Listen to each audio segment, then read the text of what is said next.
Hi there, Crazy Corb again. When I talked about Mike Whitaker, tree sloth, one of the things I didn't mention, and actually I didn't mention hardly anything, where they lived was next to a church, Catholic church. And the church had school children that came there, so they had a little school there. A lot of times the kids would be playing basketball in the basketball court behind the church and would come yell at the hippies. Except they didn't call us hippies then because, well, that was the time when nobody knew what hippies were. They thought we were beatniks because we had long hair and beards. But with him and his partner's girlfriend, and above him was an art major from Cal State Long Beach, back then Long Beach State.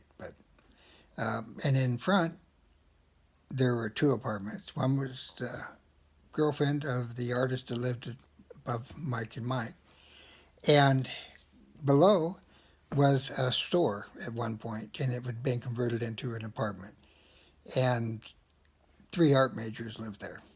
Lance, gosh, I can't remember the others. There was a girl and another guy. I can't remember their names.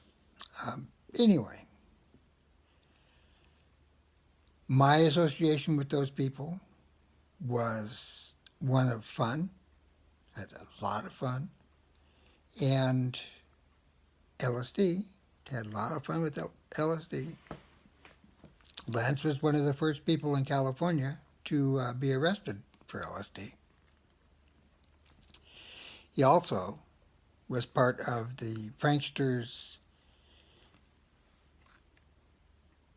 Kool-Aid acid test.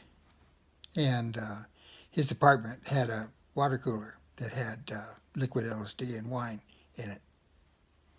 So when you went to visit him, you get a little glass and drink it, and woohoo, away you go.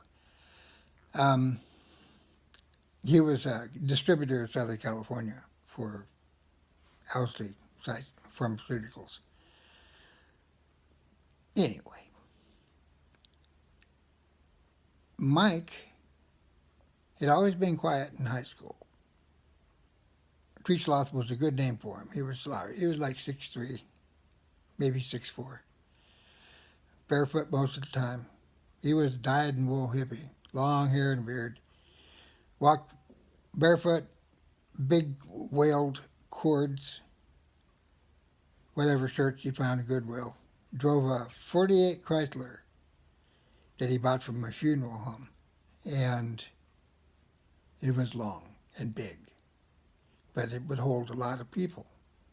And he had a good time with it. Six-cylinder, it was cheap to run. We did some parties. Went to Laguna Beach and partied. That seemed to be the favorite place for this group. They had gone out once into the desert, tripped out on LSD, driving a VW microbus with a canopy top canvas. Got into a wreck. The Volkswagen rolled, oh, I don't know, 4 or 5 times, and ejected people through the roof. So when the police showed up, here was this wrecked VW and all these bodies laying around. They thought everybody was dead. Till they walked up to them and saw they all had their eyes open and they were all looking at the sky, watching the stars and things. And they just went, "How did you people survive that?" And the response back, of course, was, "Survive what?"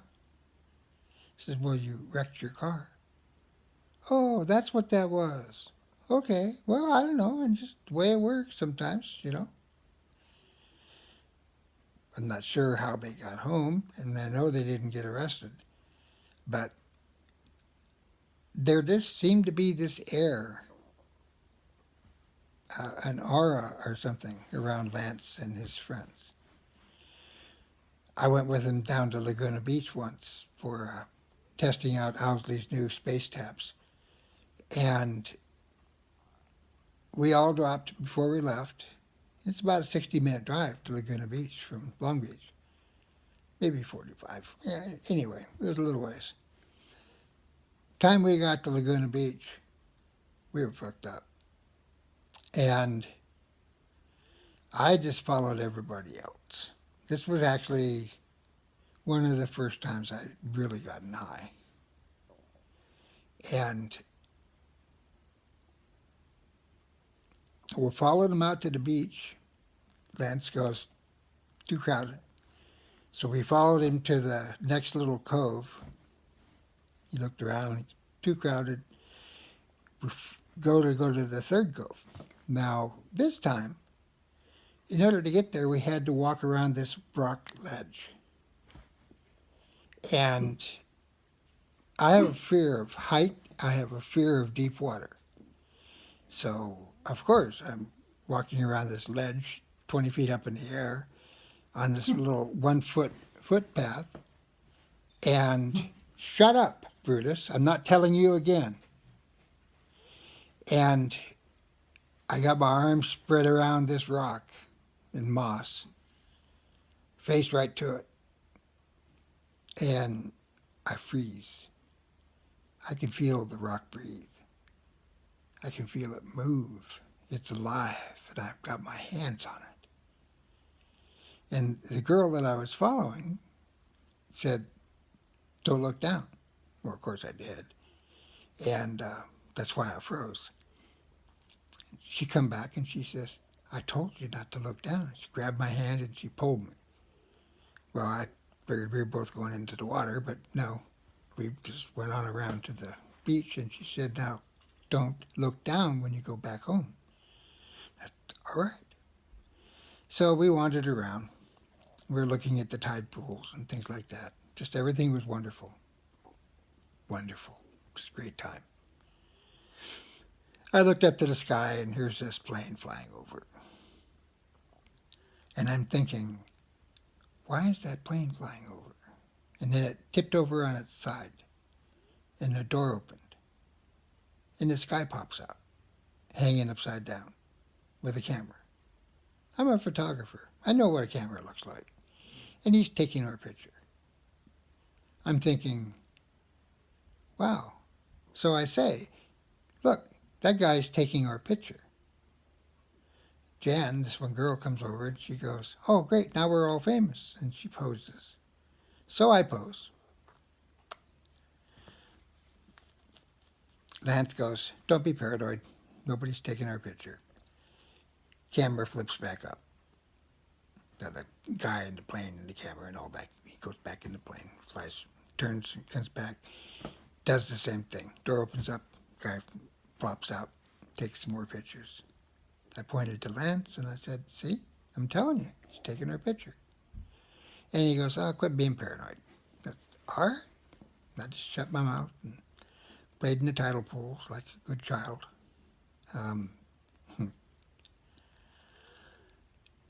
We go home. I had no trouble walking across the rock because this time we're friends. So he just tells me, be careful, walk on. And so I did and got around to the thing. We got back to the cars and took off. We all stopped at where there was a new tape store going in, record and tapes and stereos more. Actually, the guy was selling stereos more than anything. Lance gets out by himself and goes talk to the guy. And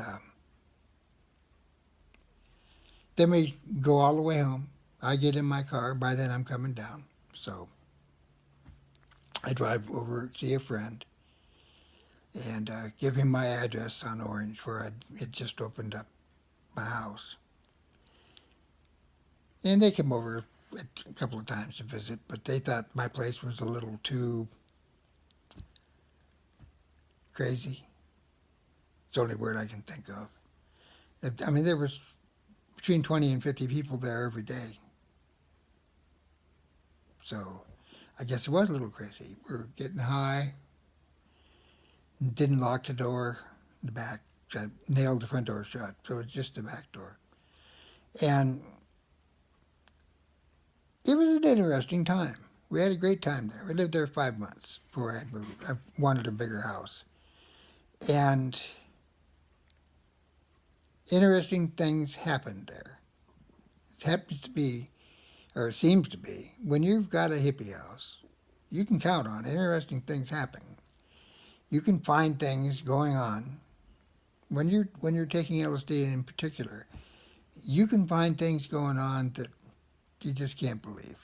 You know, I know one night about 3 in the morning, some members of the Nitty Gritty Dirt Band came by, the original members, Bruce Kunkel and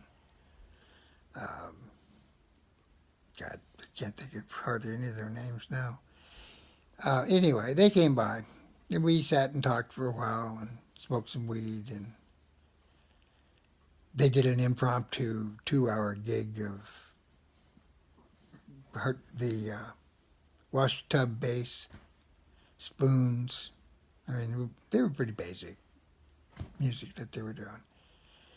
Found out later that the woman downstairs who had the bedroom for same place where mine was and kept the floor between us had just come home from the hospital with a heart attack, and so probably wasn't really good. I went and apologized the next day. That's how I found all that out. But she was a good neighbor. We had a good time, fun times. I'll have more stories about the house because the house was interesting. The people in it were interesting. A house is nothing. It's 4 walls, a roof, and a floor. But the people in it, that's what makes a house work. And everybody knew. I mean, everybody knew that if you wanted to get high, all you had to do was come to my house, and we had you covered. We had weed, we had acid, you know. Everything else didn't matter because if you had weed, you had acid, fuck, you had everything. You had music, you had entertainment. You didn't need TV, didn't need anything like that. You have your minds for that stuff. Those were good times. I wish you would have been there. But I'm going to tell you about some of them. Maybe I'll tell you about all of them. Who knows? I'll try to turn this thing off.